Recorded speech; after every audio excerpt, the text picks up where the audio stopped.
Chapter 4. The Fiancee. You watch as Sam's fiancée sweeps into the penthouse like she owns the place. Come in. I'm Sophia Russo Industries. Russo Industries. As a new maid, you'll probably be seeing me here a lot, and I'm not a maid. I'm Crystal Knight, the boy's nanny.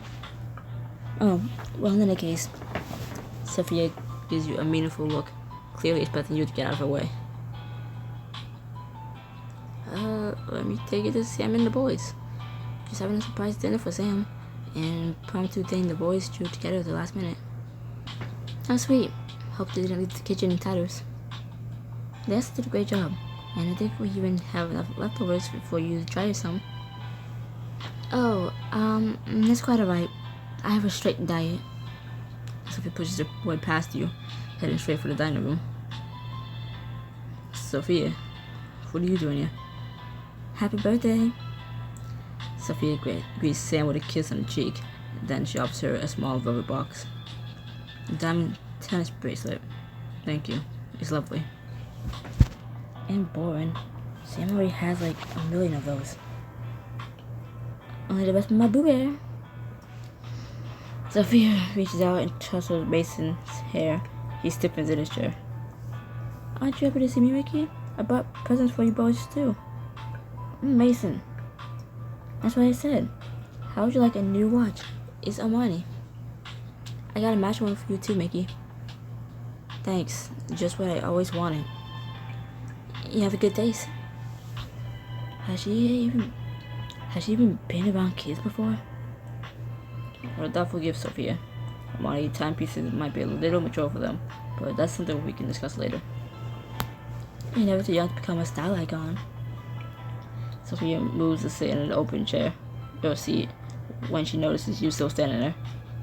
Well, aren't you gonna clean up the dishes? Like I told you before, I'm not the maid. And even if I was, that's not how you speak to other people. Semantics. If you're not going to clean up, then you're dismissed. Sophia, you can't just...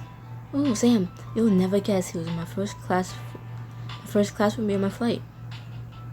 Talk to Chrissy Teigen. Can you believe it? Now there's a style icon. Sam tries to cut in again, but Sophia talks right over her. She shoots you an apologetic look. I'm sorry. At least you tried. Sophia just won't let her get a word in edgewise.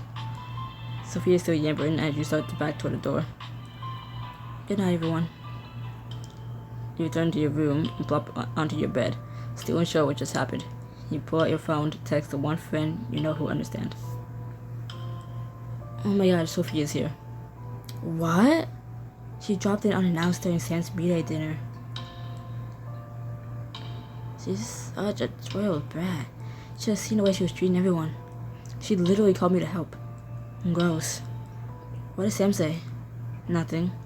Excuse me? She tried. But not hard enough. There's no excuse for that BS. Seriously, WTF? A knock on the door pries you away from the phone screen. If it's Sophia with dry cleaning or something, I swear I'm not accountable for my actions. You open the door to find Crystal. Sam is standing in your doorway, looking tired and disheveled, and yet somehow still incredibly sexy. Sam, hey, is everything okay? Can we talk? Sophia's gone and the boys are down for the night. I was about to go to bed actually. It won't take long. I need to apologize for what just happened. Sam massages her neck tenderly and releases a heavy sigh. Your hands itch to help her relieve some of that tension, to stroke her, to touch her. Her gaze meets yours, pleading with you. Please, I don't like how we left things back there. Let Sam into your room to hear her apology and spend some time together on her birthday. You never know how close you'll get.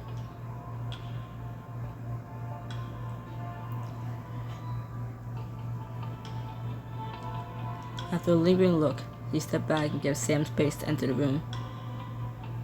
You close the door behind her and turn, gasping softly when you find her surprisingly close. I'm so sorry, Crystal. I never should let Sophia talk to you that way. I should have been more insistent that she stop immediately instead of trying to wait for an opening. Sam reaches out and places her hands over your shoulders. You tense, want her to touch you and leave you all alone all at once. I didn't you suffer right away.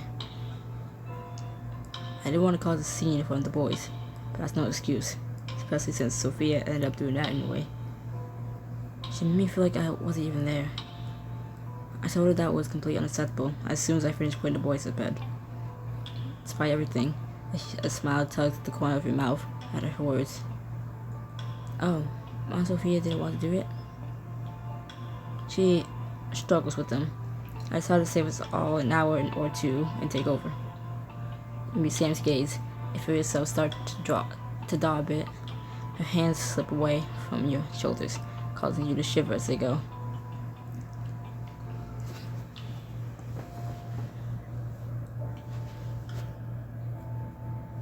Sam, I forgive you. Make it hard to stay mad at you. Good. Not the same as an apology from her, though. Also, why isn't Sophia here to talk to me herself? Is she too good to apologize to the help? I told her to go home. I just wanted to enjoy what was left of my birthday. Everything had been so perfect until she got here. Sam closes her eyes and rubs her neck with a pained expression. I just got these knots out and they're already back. Almost without even realizing it, you step forward and offer. Maybe I can do something about that for you. Move behind Sam and slip your palms on her shoulders, digging your thumbs into the tense muscles. She groans loudly. Oh my gosh, that feels... But you already done more than enough, Crystal. Not as far as these knots are concerned. Sam moans again, and a shiver courses through you at the sound. Your lips find her ear, speaking just above a whisper. Tell me where it hurts. A little higher. Almost. Oh. Your thumbs dig into her back, and you feel her melt into your touch.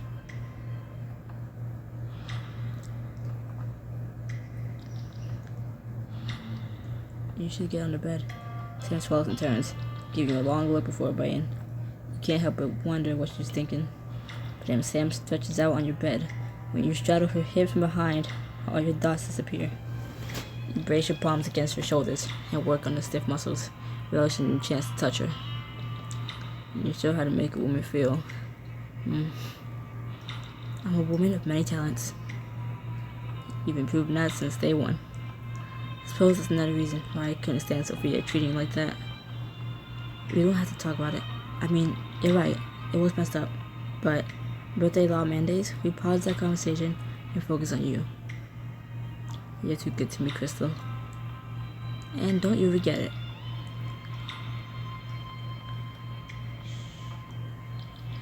Hands travel up to Sam's neck and into her hair, tenderly drawing your fingers along the scalp as she groans. Is this okay? Crystal. Sam shifts under your touch. Yes, I just feel restless. I know what you mean. Sam suddenly rolls onto her back, and you're straddling her hips, gazing down into her eyes. Unable to stop yourself, you rest a hand on either side of her head and lean closer. So, when do I get my massage? She reaches for you, her eyes darkening with desire. Crystal, Mom, can I have my night tonight? Startled back into reality by Mason shouting from his room, you jump to place some space between you. It sounds like Mason needs you. Sam nods, eyes still locked on yours. Be right there, buddy. Crystal. It's okay. Go. Sam gives you one final lingering look before it turned to leave. You swallow hard, watching her go. The next morning, you find Sophia taking up your usual spot, baking something in the oven. From the smell of things, she doesn't have a lot of experience in the kitchen. Sophia, I didn't hear you come in. If you're looking for Sam, I think she already left for work. Actually, I'm here for the twins. I hope you like goat cheese because I'm making everyone breakfast creatures with cauliflower crust. Yum. Mason and Mickey trundle into the kitchen behind you, still half asleep. What's that smell? I think it's coming from Sophia. Good morning, boys. I'm taking you two out for some step-mommy twin spawning time today. After having a nutritious homemade breakfast, of course.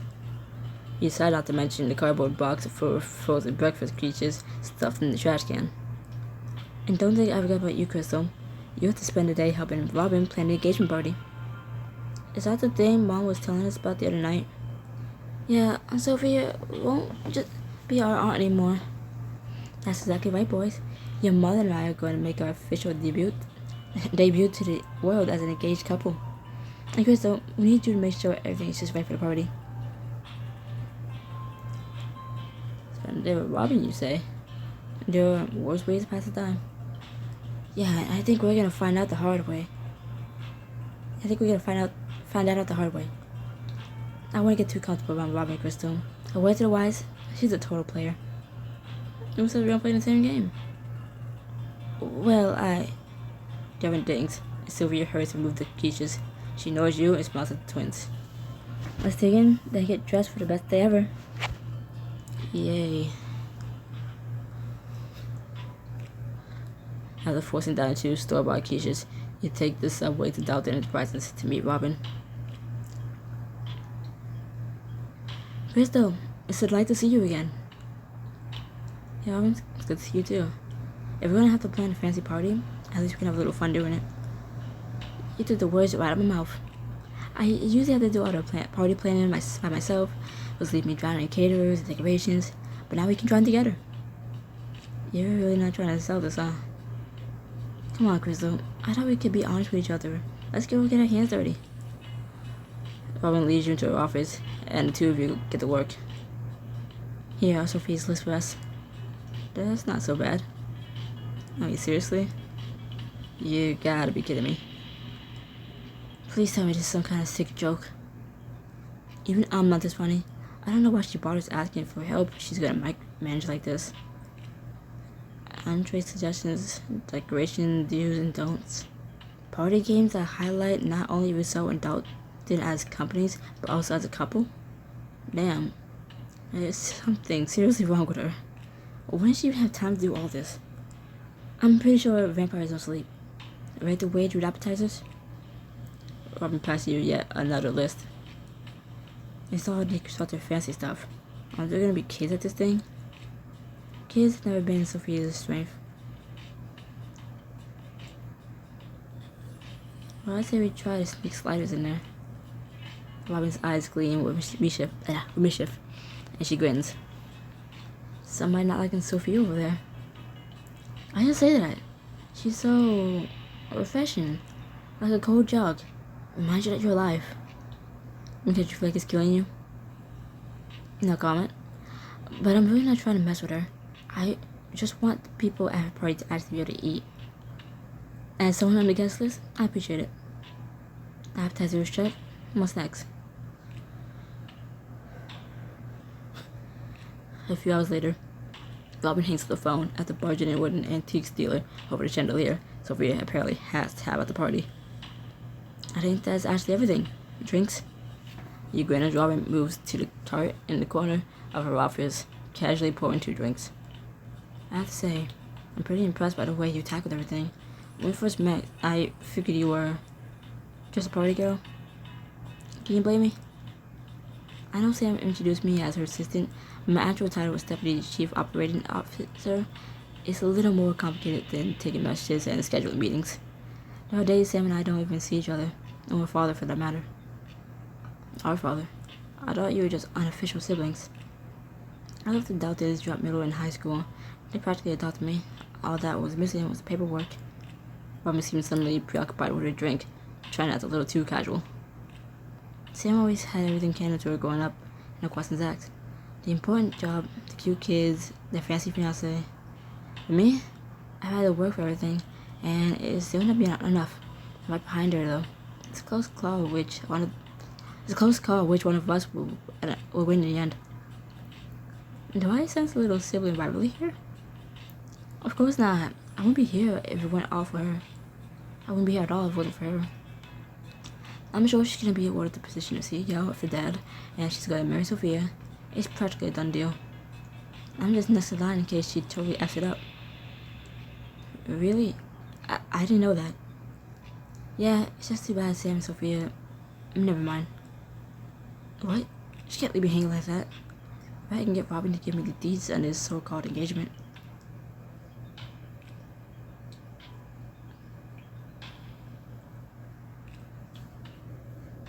I swear I paid for this, but whatever. It's too bad Sam and Sophia... What?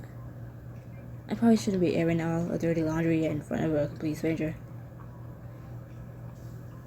I'm not a stranger, and sometimes I literally do Sam's laundry.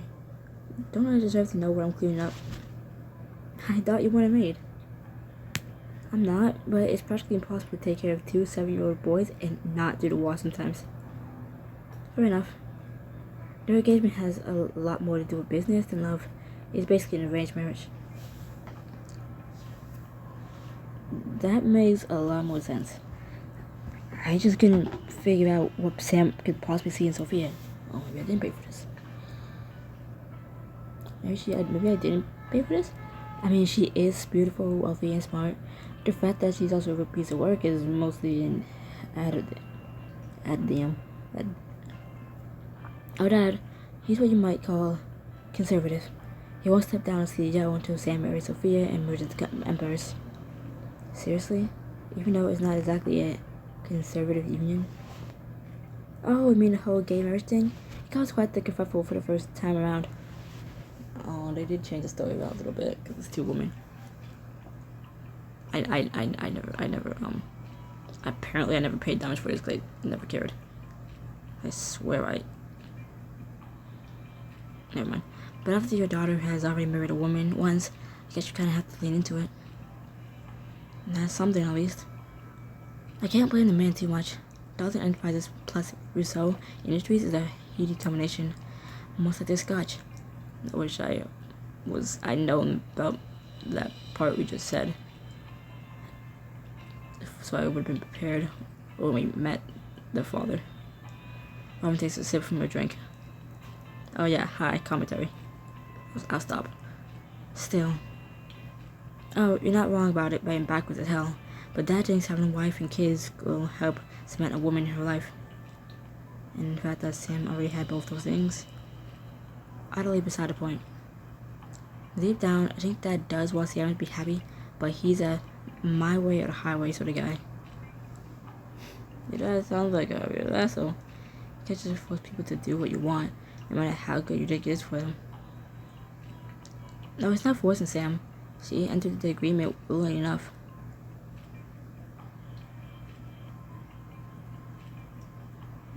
Marry and have kids, or a woman has no worth. Marry and have kids, or a woman is not worth. Marry and have kids, or else a woman has no worth. Sam has been married and has kids, but it doesn't matter to him. Okay. I, for one, didn't think she'd go through with it. I figured she'd tell Dad off, maybe even resign. But here we are planning the engagement party, so... Robin shrugs. Fact of the matter is, Sam already married for love once, and she told me she doesn't think lightning strikes the same place twice. She doesn't think she'll ever fall in love again. Pretty much, explains what the hell's sentiment behind this whole thing, if you ask me. Shake your head, surprised at the pang in your chest at Robin's words. Poor Sam. Sophia's not so bad. If you have to settle down, why not settle with a rich, beautiful robot? Fair point. Well, Sophia is terrible with the twins. Crystal, everyone's terrible with the twins. It took Sam months to find you. Really? Robin gives you a long, unreadable look. Anyway, Sophia doesn't care. She and Sam want the same thing, to advance in their companies. What do you mean? Is Sophia going to be CEO of Rousseau Industries too? Going to her father? Absolutely not. But he'll be hard-pressed to find a reasonable excuse if she manages to merge them without any prizes and get the boys back and take a deep drink from your glass before asking your next question. Did you think they have slept together? They barely even kissed when she came home from Italy to spy Sam on her birthday. In front of the kids? Yeah, that makes sense. But they're two young, attractive adults sharing drinks together and killing time. Robin nudges into you, gazing at you flirtatiously. Strange things have happened. 411. Take another sip of your drink as you try to process everything you just learned. Did I ever tell you about the time Sophia tried to order a pizza over the phone? It was hilarious. Because you just needed to have your moment choices. Okay, you just needed to have your moment. She asked if the caterers had been to Le Cordon Bleu or if it was just a chef. The caterers? She meant the delivery drivers. You giggle, accidentally dribbling some of your drink onto your lap. Crap. Here, let me help you. Robin springs up and grabs a handful of napkins. I know how this sounds, but that stain is less likely to set it if you just take your top off. Robin, good idea. Quickly wipe off your shirt. You quickly whip off your shirt and start to dab at the stain. Robin leans over to help you. I can't believe that worked. Focus, please. I'm gonna be pissed if I got half naked in front of you and it still stains my shirt. Ahem. You gasp as Sam steps into the office, staring down her sister, and conspicuously not looking at your exposed chest. I hope I'm not interrupting anything. Sam. I always just chose you're not getting me out of my shirt that easily. I'm glad I did that. Goodbye.